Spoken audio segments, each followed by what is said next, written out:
নমস্কার বন্ধুরা, মাই অ্যাস্ট্রোলজি চ্যানেলে আপনাদের সকলকে জানাই স্বাগত। আমি অ্যাস্ট্রোলজার প্রদ্যুৎ আচার্য।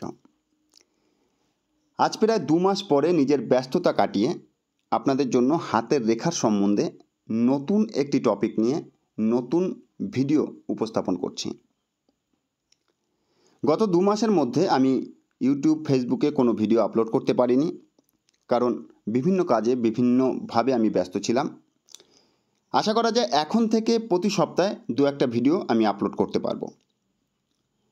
আজকে আমি যে টপিক নিয়ে আলোচনা করব তা হলো হাতের রেখায় শুভ চিহ্নের অশুভ প্রভাব সম্বন্ধে।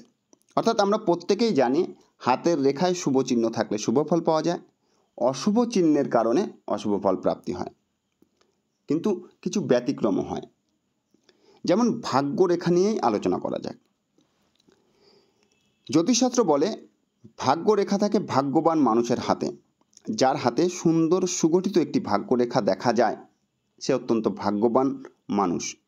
অর্থাৎ ভাগ্যপতি তার ভাগ্য উন্নতিতে বিভিন্ন দিক থেকে বিভিন্নভাবে সহযোগিতা করে। সে জীবনে যথেষ্ট ভাগ্য উন্নতি লাভ করতে পারে। কিন্তু ভাগ্যরেখার একটি নেগেটিভ দিক হলো যে সে ভাগ্যের দ্বারাই নিয়ন্ত্রিত হয়। অর্থাৎ তার জ্ঞান, বুদ্ধি, বিদ্যা, ক্ষমতা এগুলোকে কাজে লাগিয়ে সে জীবনে খুব বেশি সফল হতে পারে না যদি তার ভাগ্যে না থাকে। অর্থাৎ তার ভাগ্যে যেটুকু সফলতা লেখা আছে, যে পথে সফলতা লেখা আছে, সে সেই পথেই সফল হয়।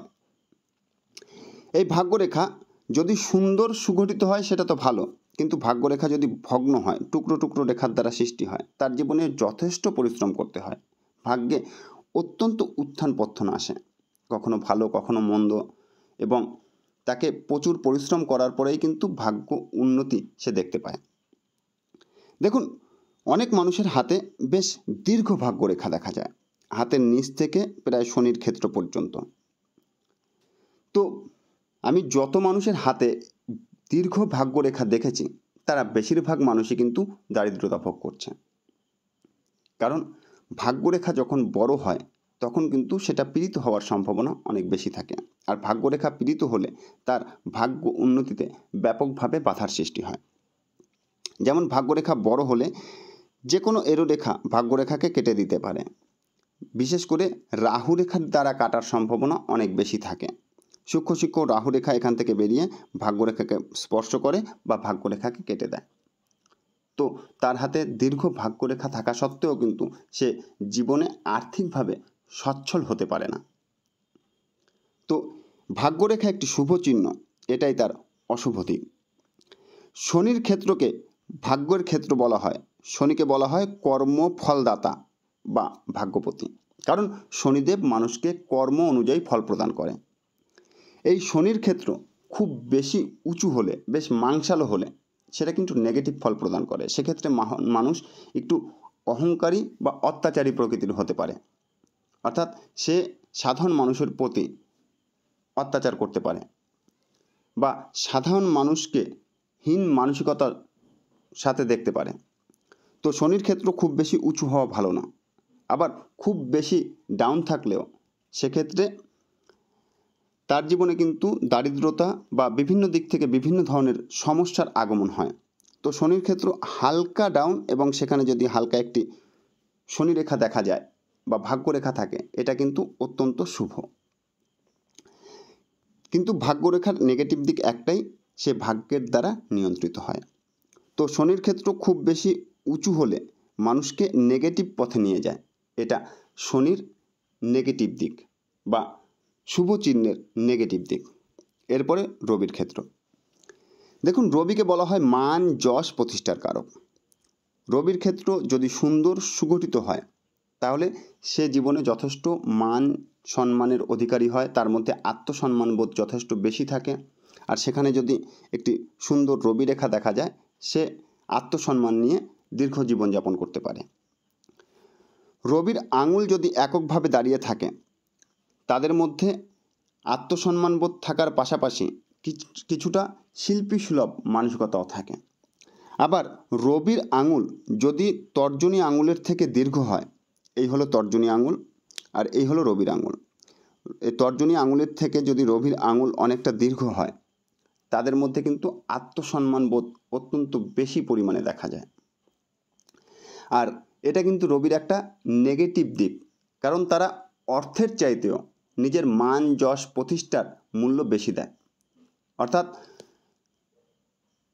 ধন যায় যাক, মান না যায়, এই ধরনের মানসিকতা কিন্তু সৃষ্টি হয়। আর তার সঙ্গে যদি হাতে আঙুলগুলোতে গিঁট থাকে, বড় বড় গাঁট থাকে, বেশিরভাগ আঙুলে যদি গাঁট থাকে, তারা চিন্তাশীল প্রকৃতির মানুষ হয়।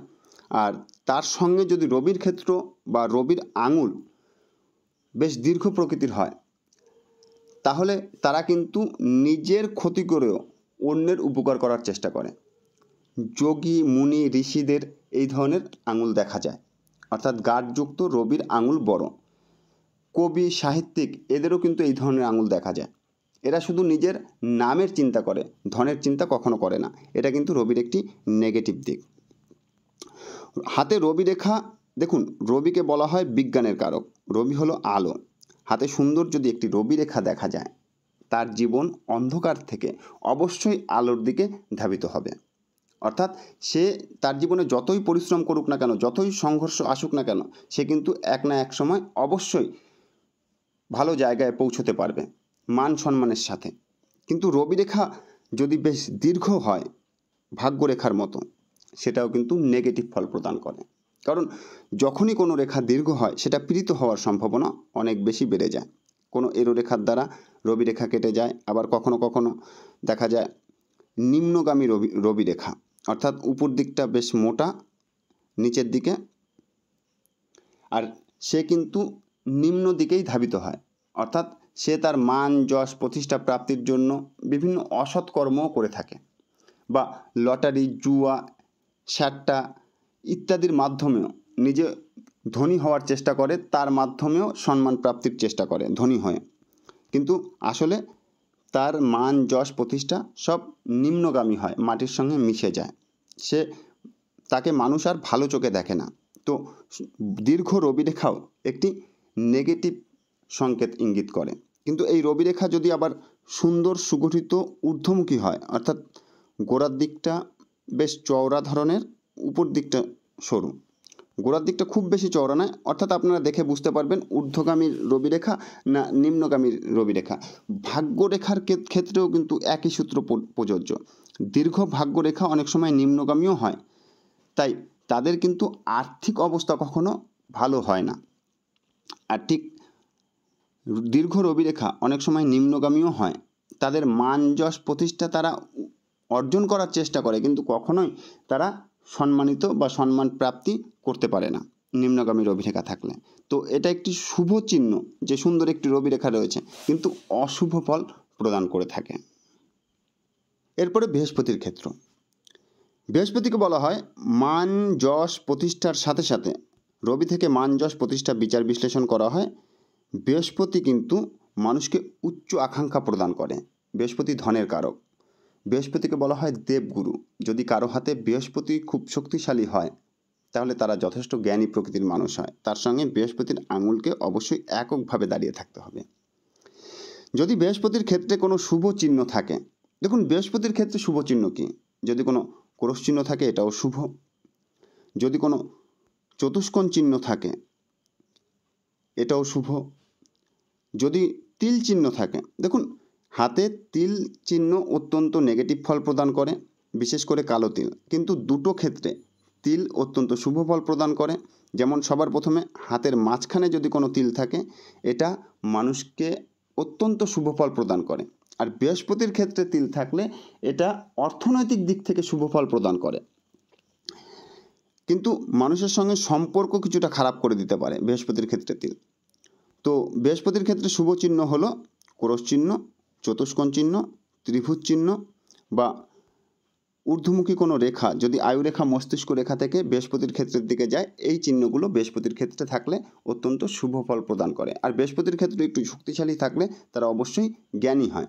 রবি যেমন বিজ্ঞানের কারক, জ্ঞান বিজ্ঞানের কারক হচ্ছে রবি, বৃহস্পতি তেমনি প্রজ্ঞার কারক, অর্থাৎ জ্ঞান বিজ্ঞানেরও উপরে। কিন্তু আমি বহু মানুষের হাতে সুন্দর বৃহস্পতির ক্ষেত্র থাকা সত্ত্বেও তাদেরকে আর্থিক দুরবস্থার মধ্যে দেখেছি। অর্থাৎ তারা প্রচণ্ড আর্থিক অভাব ভোগ করছে, কিন্তু তার হাতে বৃহস্পতির ক্ষেত্র অত্যন্ত সুন্দর, সুগঠিত, শক্তিশালী। এর কারণ হলো হাতে অন্য রেখাগুলো খুব একটা ভালো ফল প্রদান করছে না, বা অন্য গ্রহের ক্ষেত্রগুলো খুব একটা শক্তিশালী নয়। দেখা যাচ্ছে বৃহস্পতির ক্ষেত্র শক্তিশালী, কিন্তু আয়ুরেখা দুর্বল।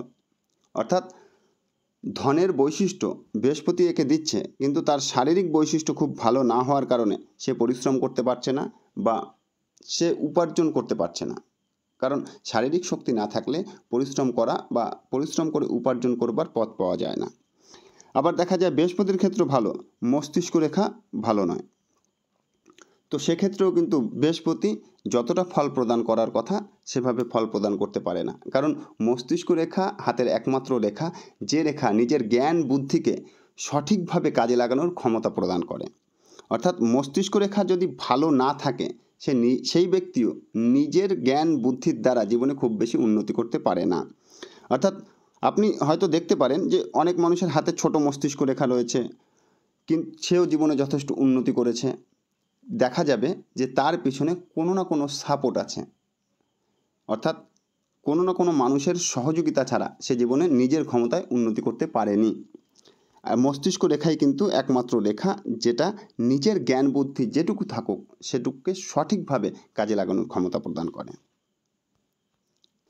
এরপরে মঙ্গলের ক্ষেত্র। এটা হলো মঙ্গলের উচ্চ ক্ষেত্র, এটা হলো মঙ্গলের নিম্ন ক্ষেত্র। এই ক্ষেত্রটিকে রাহুর ক্ষেত্রও বলা হয়। এই ক্ষেত্র যদি সুন্দর সুগঠিত হয়, মঙ্গলের উচ্চ ক্ষেত্র এবং নিম্ন ক্ষেত্র, তাহলে তারা যথেষ্ট সাহসী হয়, তারা অত্যন্ত যুক্তিবাদী প্রকৃতির মানুষ হয়, এবং তারা যে কোনো প্রশাসনিক লেভেলের কাজের মাধ্যমে যথেষ্ট উন্নতি লাভ করতে পারে। মঙ্গলের নিম্ন ক্ষেত্র, যাকে রাহুর ক্ষেত্র বলা হয়, এই ক্ষেত্র যদি সুন্দর সুগঠিত শক্তিশালী হয়, দেখুন রাহুও কিন্তু মানুষকে মান যশ প্রতিষ্ঠা প্রদান করে। এটা হঠাৎ করে করে, কিন্তু সেই মান যশ প্রতিষ্ঠা যদি ধরে রাখতে হয় তাহলে অবশ্যই তার হাতে রবির ক্ষেত্র ভালো থাকতে হবে, আর রবি রেখা ভালো থাকতে হবে। যদি রবির ক্ষেত্র ও রবি রেখা ভালো না থাকে, তবুও সে মান যশ প্রতিষ্ঠা লাভ করেছে, দেখবেন সে তার মান যশ প্রতিষ্ঠা লাভ ধরে রাখতে পারেনি। অর্থাৎ প্রচুর মানুষ দেখবেন যে হঠাৎ করে রাতারাতি তার নাম ডাক হয়ে গেছে, কিন্তু পরে আস্তে আস্তে আবার ডাউন হয়ে গেছে, তারপরে কেউ তাকে চেনে না। অর্থাৎ মানুষকে রাহু কিন্তু জীবনে হঠাৎ করে অনেক কিছু প্রদান করে, সেটা ধরে রাখতে গেলে তার অন্যান্য বৈশিষ্ট্যগুলো ভালো থাকতে হয়। যেমন মান যশ প্রতিষ্ঠা ধরে রাখার জন্য রবির ক্ষেত্রকে ভালো থাকতে হবে, ঠিক তেমনি যদি রাহু কাউকে ধন প্রদান করে তাহলে তার বৃহস্পতির ক্ষেত্রকে অবশ্যই শুভ থাকতে হবে। অর্থাৎ দেখবেন রাহুর ক্ষেত্র ভালো থাকার কারণে অনেকে লটারিতে প্রচুর টাকা জিতেছে, বা হঠাৎ করে কিছু প্রাপ্তি করেছে, প্রচুর সম্পত্তি প্রাপ্ত করেছে, কিন্তু তার হাতে বৃহস্পতি যদি ভালো না থাকে সে সেই সম্পদ ধরে রাখতে পারবে না।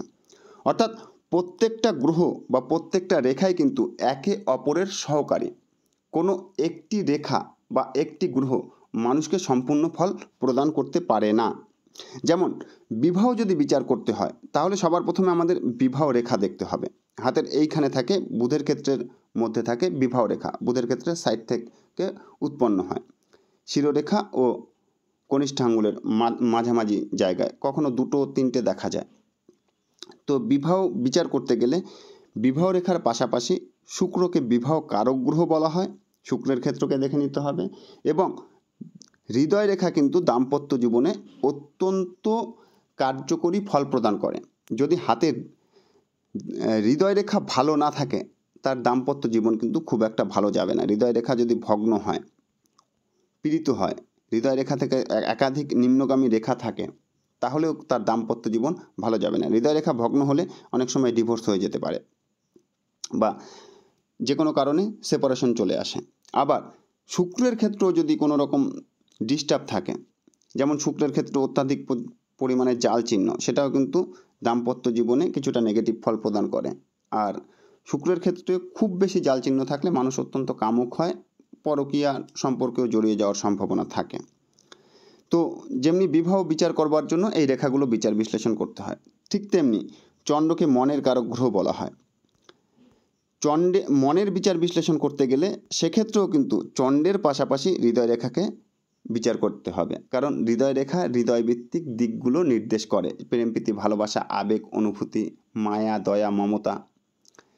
আর চন্দ্রকে মনের কারক গ্রহ বলা হয়। চন্দ্র যদি দুর্বল থাকে সে মানসিক দিক থেকে দুর্বল প্রকৃতির মানুষ, আর চন্দ্র যদি ভালো থাকে তাহলে তার মধ্যে কল্পনা প্রবণতা যথেষ্ট বেশি থাকে, আর সে নেগেটিভ পরিস্থিতির মধ্যেও কিন্তু মানসিক বিষাদপূর্ণ হয় না। যদিও হয়, দেখুন মানুষের মন তো, মানুষ কখনো কখনো বিষাদপূর্ণ হয়ে যায়, কিন্তু চন্দ্র যদি শক্তিশালী থাকে তাহলে সেই বিষাদপূর্ণ বেশিক্ষণ থাকে না।